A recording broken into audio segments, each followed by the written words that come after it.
everyone, I'm Flo, Duties Behind the Camera, and we're all about simple food, simple faith. I know as a busy mom, sometimes it is really hard to figure out what's for dinner and to refrain myself from wanting to get takeout. I'm always looking for new ways to make a dinner more simple, but just as tasty. And today we're making a pork belly, a stir fry, and let me show you some of the shortcuts I do to do that. If you like this video, please click like and subscribe for more simple food ideas. Before I get to the pork belly, I'm going to start with my aromatics. So I have 1 onion, and I'm just going to slice it.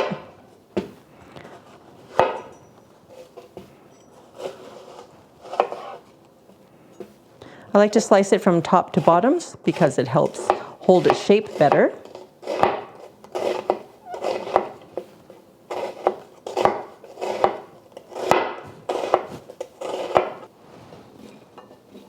I'm also using 2 giant cloves of garlic. You can use as much or as little as you like.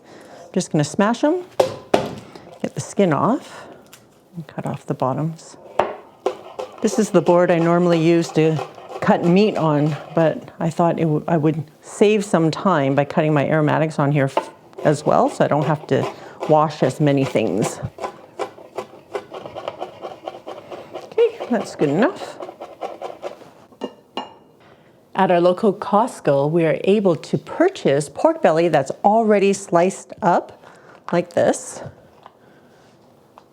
I hope you can see that they've been sliced, and it comes in a giant package, of course, for a hot pot. And what I've discovered is I can buy this, package it up like this, vacuum seal them, and throw them in the freezer so that I always have pork belly already sliced, ready to go for these quick meals. Compared to the regular pork belly that Costco has, it was only $2 more per kilo. So I think that's well worth the effort of having it already sliced for me. I am going to cut it down a little bit further so that we have bite-sized pieces. So I'm going to cut this into thirds. And for those of you not familiar with pork belly, it's essentially bacon before it becomes bacon. And look how thinly sliced it is. There's no way I can get it sliced this thin, which is worth the extra $2 per kilo that I'm paying, and it will make for a very quick meal. Moving on to our sauce, we're not even gonna marinate the pork, we're just gonna make a sauce to go with it.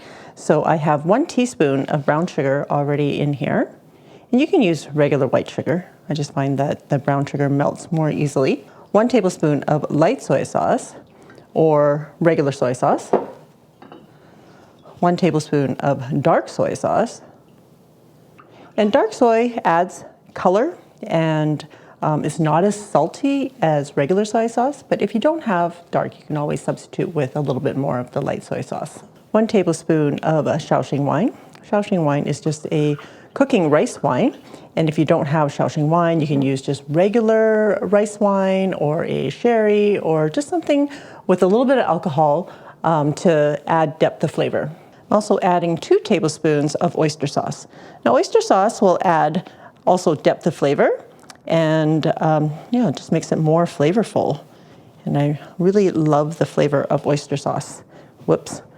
If you don't like oysters, well, first of all, it doesn't really taste like oysters, but secondly, you can get a vegan version of this made out of mushrooms. And give this a stir. I'm also adding my vegetable to the stir fry, so I have 200 grams, which is about 7 ounces of broccolini. Broccolini is a hybrid between broccoli and a Chinese broccoli.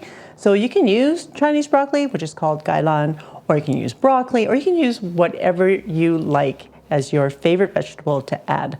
Let me know in the comments below what you like to add to your stir fries. Okay, getting my wok heated up on a medium to medium high. And if you don't have a wok, you can always use a large frying pan. Just gonna add a little bit of avocado oil to get it started. Pork belly has a lot of fat already, but we want to get a nice crisp on it. And I did take the time to separate the pork belly.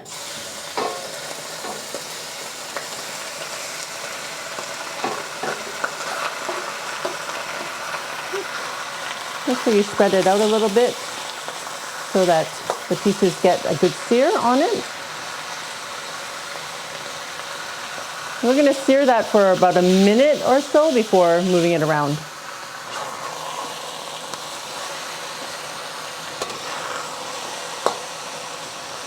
Let's see if we can get the other side.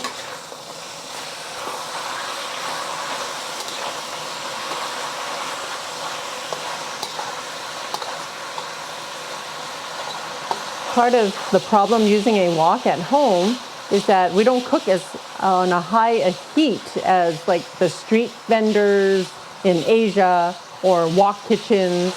And so it takes us a little bit longer to actually get any browning on the meat.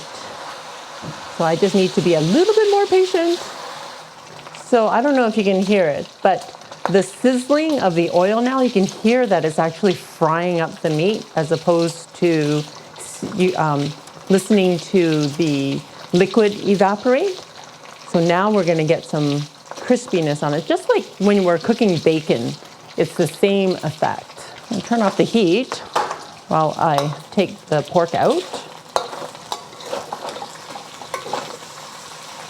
We've got some color in there. It's good. Drain some of the fat and leave it in the wok. This is about a pound of meat. I don't know if I mentioned that earlier.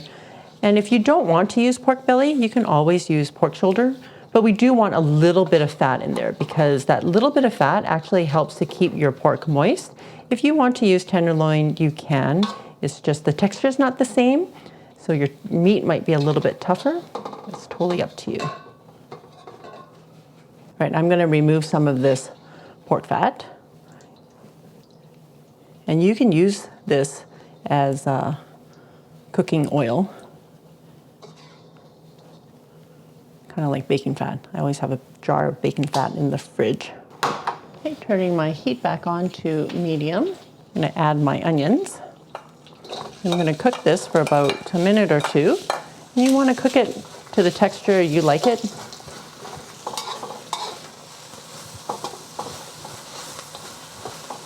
Adding my garlic. Stir fry this for about 30 seconds, just until you start to smell the garlic. I'm adding my vegetables.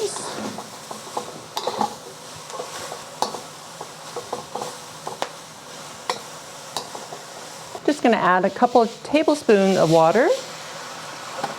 And we're going to let that steam for about 3 minutes. I'm steaming the vegetables to get them a little bit more tender because I don't like my broccolini or broccoli to be hard when I'm eating it. Another way you could speed up, I guess, the cooking process is if you blanch them ahead of time, just for a minute in boiling water before adding it. And then you can just stir fry it from there. Okay, just want to cook them until they're fork tender. Perfect. Okay, adding the pork back in.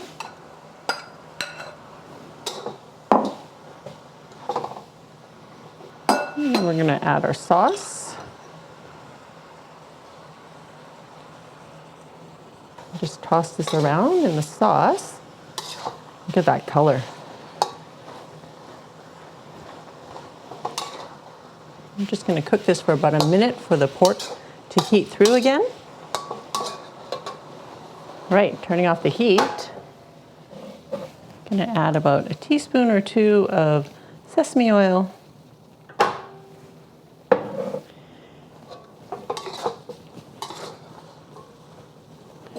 Right, put this back in the bowl. Look at how much this makes, you guys. And we're going to serve this with rice. Last week I showed you how to make rice. So we'll be eating it with jasmine rice, as usual. Are you all ready for? Yummy and simple. So with all the processed food you can get nowadays at Costco or supermarket, or the meals that get sent to you, that are not processed, but that you have to make yourself. This is really easy, I think. I need to cook more myself. But it looks awesome, it smells fantastic, and hopefully it shows you guys it doesn't take a whole lot of preparation and having things on hand to make this happen to get a wholesome meal on the table. And with the jasmine rice, dude, that's like solid meal. All right. Smells good. Really nice flavor. And guys, with that thinly sliced pork belly, it really does give you a kind of that texture, that mouth feel. Let's try this piece that has a little bit less char on it. Just the right amount of fat. And that rendering of the fat is perfect. All right, with that broccolini. I like broccolini more than kailan, personally. Hopefully we're giving you great ideas to get simple meals on the table with fantastic flavors, but without too much work, right? To get a meal to your family in a short amount of time. Awesome. Thanks, dude. Yep. Tasty meals don't have to be complicated. Keep it simple, eat well, save money. For this recipe, check it out on my website, FLO'S.com.